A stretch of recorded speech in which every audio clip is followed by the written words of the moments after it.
saludo ahora a Lorenzo Córdoba. Mi querido doctor, ¿cómo estás? ¿Qué tal, Leonardo? Qué gusto de saludarte. Un verdadero privilegio estar contigo de nueva cuenta. Oye, los Córdoba, padre, hijos, han hecho muchas cosas brillantes por este país, pero hay una autoridad educativa que insiste en ponerte a ti en una situación complicada. ¿Por qué no le cuentas al auditorio en qué va este tema de los libros de texto, Lorenzo? Sí, con gusto, Leonardo. Creo que vale la pena comenzar la historia desde el principio y lo hago telegráficamente. Son ya 10 años de que siendo yo funcionario público, presidente del Instituto Nacional Electoral, fui intervenido ilegalmente en mis conversaciones telefónicas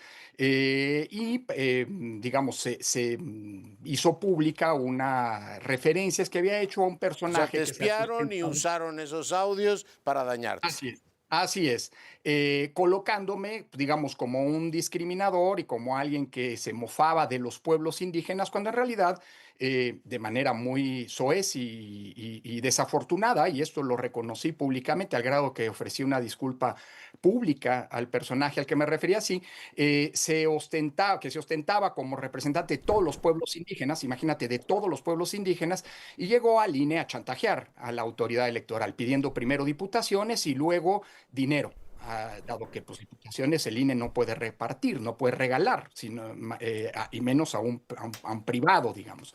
Sin embargo, bueno, pues eso trascendió. En su momento hubo una estrategia de difusión para lastimar al Instituto Nacional Electoral. Casualmente se hizo pública esta grabación el día previo a que se impusiera en el Consejo General una de las sanciones más graves al entonces Partido Verde Ecologista de México. No digo que hayan sido ellos, pero bueno, las casualidades dicen que en política no existen. En todo caso, este fue un hecho desafortunado que, pues digamos, a la postre a mí me llevó hasta por un acto de reivindicación ser quien propuso al Consejo General y que afortunadamente aceptó la instrumentación de candidaturas indígenas para la Cámara de Diputados. Hoy tenemos cerca de 50 diputaciones indígenas y esa fue producto de una propuesta que yo le hice al Consejo General y que el Consejo General avaló desde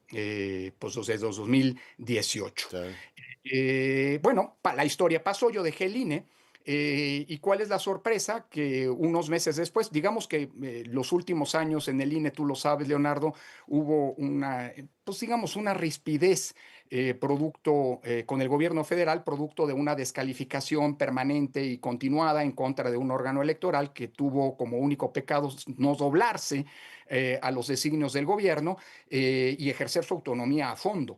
Recordarás que hoy se habla ya de reforma electoral, pero estamos en una tercera ronda. Hubo un plan A, un plan B, después un plan C. Todos estos, digamos, fueron intentos de modificar las reglas electorales para subordinar al INE a los designios del gobierno por parte del gobierno de López Obrador. Bueno, justo antes a un año de su salida, cuando nosotros habíamos terminado nuestro ciclo en el INE, en agosto de 2023, para ser más preciso, la SEP publicó estos controvertidos libros de texto de lo que algunos han pretendido llamar la nueva escuela mexicana o algo así. Libros que se hicieron violando todas las reglas, Y digamos, te reservaron un capítulo de los libros de historia. así es. Y me reservaron un capítulo, digamos, con una muy mala compañía, digo yo.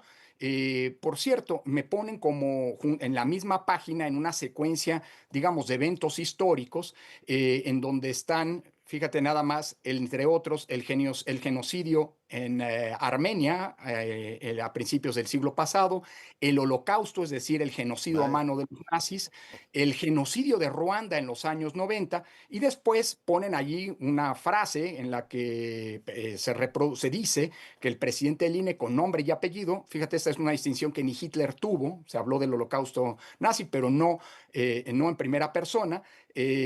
Aquí sí pone Lorenzo Córdoba, se mofa de los pueblos indígenas.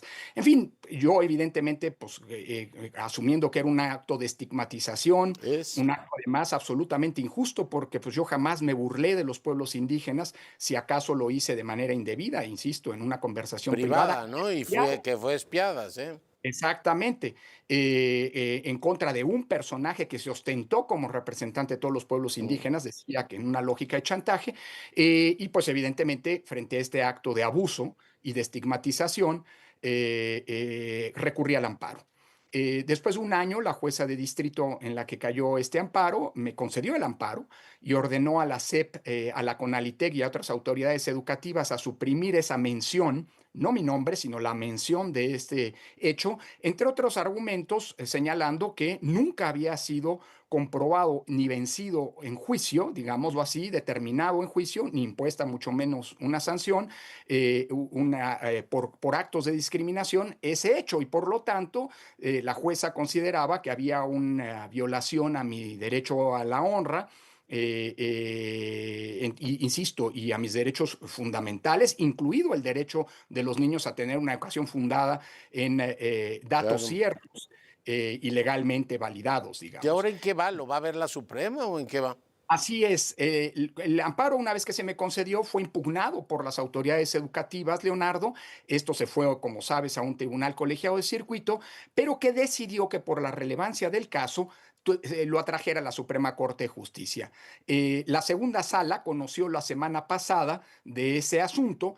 El ministro ponente fue el ministro Lainez y planteaba confirmar la validez del amparo, con lo cual el asunto se cerraba y se obligaría a la SEP a eliminar esa mención tanto de los libros impresos. Por cierto, ya a estas alturas van dos tirajes, 6 millones por tiraje. Te imaginarás, pues, digamos, el abuso de parte del Estado frente a un ciudadano, aduciendo un hecho que, insisto, Sí, claramente. todos aspiramos a participar en la historia, pero no así, ¿no?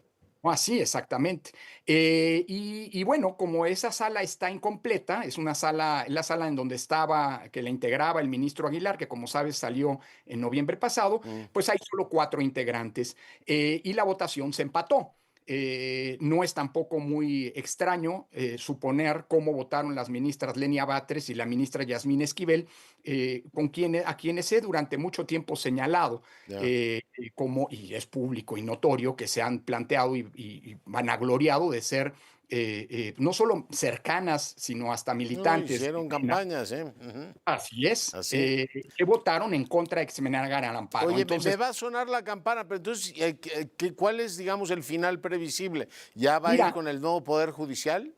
no, está citada el 6 de agosto la nueva sesión y tendrá que llamarse a un ministro en la primera sala para que desempate. A Ya. estas alturas el asunto seguramente se resolverá 3-2 en cualquiera de los dos sentidos. O me conceden el amparo y ratifican lo que dijo la jueza de distrito, o me lo niegan, y en ese caso evidentemente iré ante la Comisión Interamericana, de la Justicia Interamericana, en un periplo que pues se alargará durante un Oye, rato, ¿no? de locos, ¿no? Es decir, si no lo estuviese viendo, diría, eso no puede ocurrir en un país que tiene, digamos, elementos racionales de comportamiento. Lorenzo, te mando un abrazo y seguimos en contacto. Gracias, Leonardo, por el Y, espacio. Un y te abrazo muy mereces afectuoso. entrar en la historia en otro capítulo y de otra manera, claramente. Ojalá, eres un amigo, te lo agradezco, Leonardo. Dios.